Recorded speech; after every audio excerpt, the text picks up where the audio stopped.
doctor, muy buen día. Mi nombre es Jonathan Figueroa y en esta ocasión voy a hablar acerca de la fusión de una compañía. Es considerada por la legislación ecuatoriana como aquella asociación entre dos entes para fusionarse, para lograr un, un objetivo, ya sea mediano o largo plazo, con los fines lucrativos,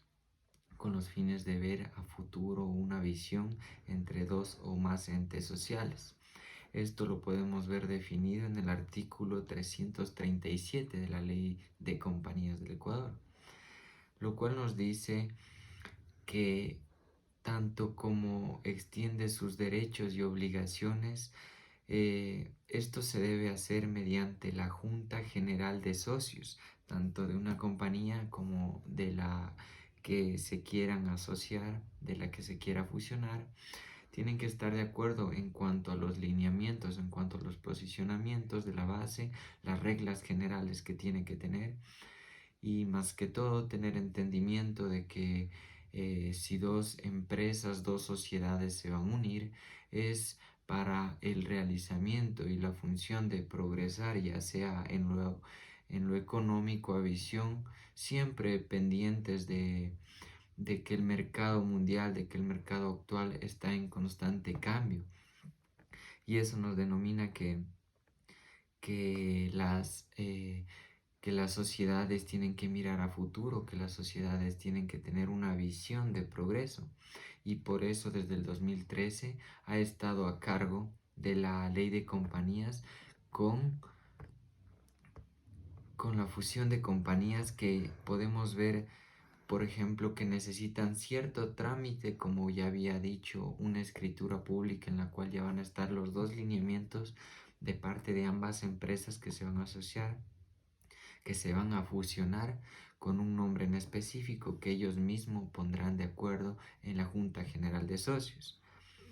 Para esto tenemos una solicitud, cómo se realiza el trámite ya en sí, en, en la página y todos los lineamientos que se deben tener en cuenta. Nos dice, 1. La recepción de solicitud y escritura pública a través del centro de atención usuario. Esto se puede hacer en línea o tanto se puede hacer de forma presencial. Se asignará un especialista pertinente en el cual va a tener una revisión, va a tener un control de esta escritura pública de fusión.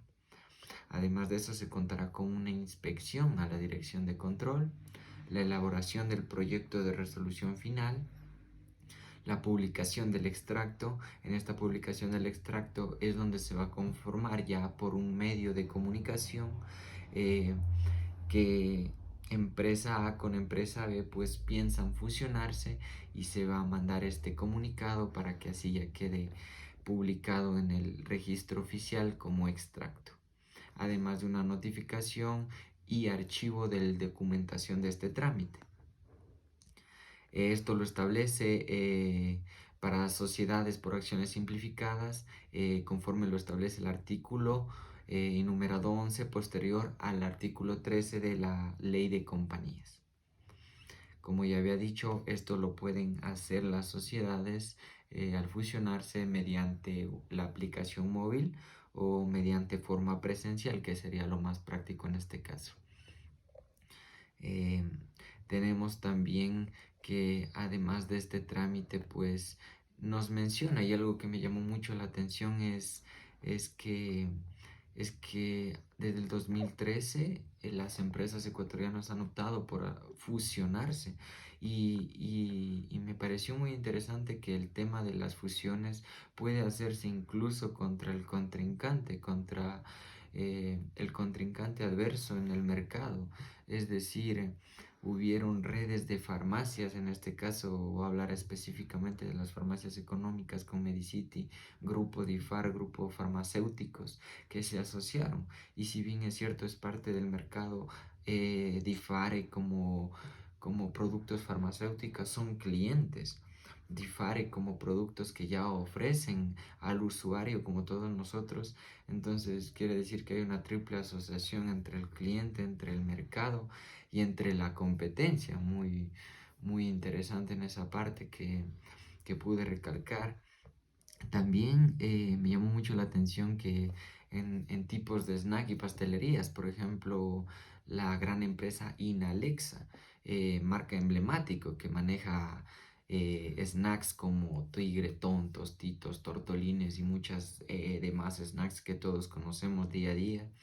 que cambió su liderazgo de Inalexa por unirse con una super empresa mexicana que es Arca Continental, en el cual compró el 100% de su capital, cosa que es muy extraordinaria porque suelen hacerse fusiones de un cierto porcentaje en el cual los socios están de acuerdo para unirse, pero en este caso la magna empresa Arca Continental compró el 100% de su capital, lo cual generó mucha ganancia, lo cual generó mucho progreso, mucha visión a futuro, pues después del 2012 se evidenciaron ganancias anuales por cerca de 240 millones, lo que quiere decir que la visión que ellos tenían al realizar esta fusión de compañías les resultó. Eh, También pude ver en el sector privado, en el sector de las bancas, me llamó mucho la atención y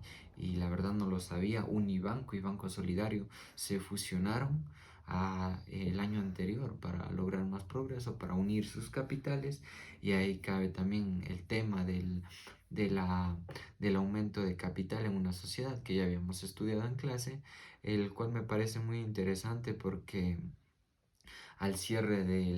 del 2015 esta entidad tenía 746.3 millones en activos, cosa que me parece impresionante porque de por sí Banco Solidario si era conocido, Unibanco era una empresa, era un banco un poco más pequeño, pero que ya tenía consolidados sus socios, sus clientes, iba ganando renombre, pero se dio cuenta que no podía entrar tanto al mercado y en vez de tratar de que sea su competencia Banco Solidario, lo que hizo fue unirse a él para lograr comprar un parte de sus acciones y así fusionarse. Eh, También podemos ver en el sector público, donde me pareció también muy interesante que Petroamazonas compró parte de los activos, compró parte de estas acciones y se fusionó con la magna que todos conocemos, Petroecuador. Todo esto por temas de que vieron que si unían fuerzas, pues podían visionar, podían incrementar su capital y de tal manera esta absorción por parte de Petroamazonas eh, adquirió el 72% de participación activa en el petróleo local frente al 28% que manejan entidades privadas que son alrededor de 26 a 30 entidades privadas. Es impresionante porque Petroamazonas era parte de ellas, y al comprar el 72% de estas participaciones activas, lo que logró fue generar un avance entre ellos con el objetivo de que la operación era lograr una clara división de actividades, una empresa que se dedique netamente a evidenciar efectos que no se vean efectos negativos ante la competencia, sino más bien lo usaron a su favor. También me pareció eh, muy importante de mencionar que este tema de las fusiones se da en todo ámbito social, mercantil, de producción aquí en el Ecuador, como había mencionado, farmacéuticas, petróleo, comida, también tenemos tema de seguros, tema de acuicultura. Entonces, podemos evidenciar que el tema de la fusión desde el 2013, pues, ha generado en sí ya esta figura legal, viéndola con visión a futuro, en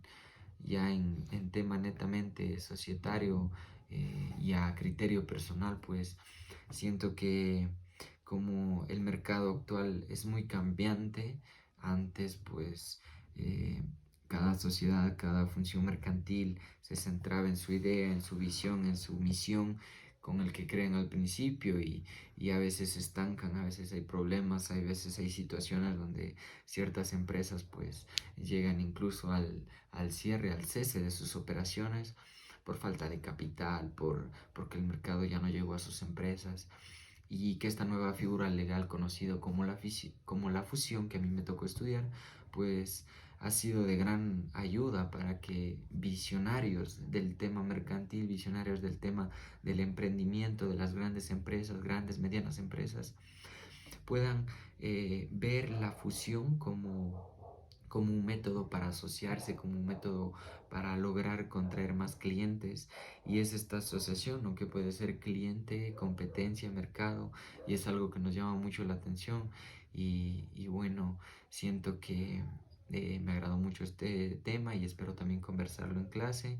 Y eso es todo en cuanto al proceso legal, al proceso visionario, unos cuantos ejemplos que di acerca de empresas que ya se han fusionado aquí en el Ecuador, específicamente acerca de la fusión. Muchas gracias.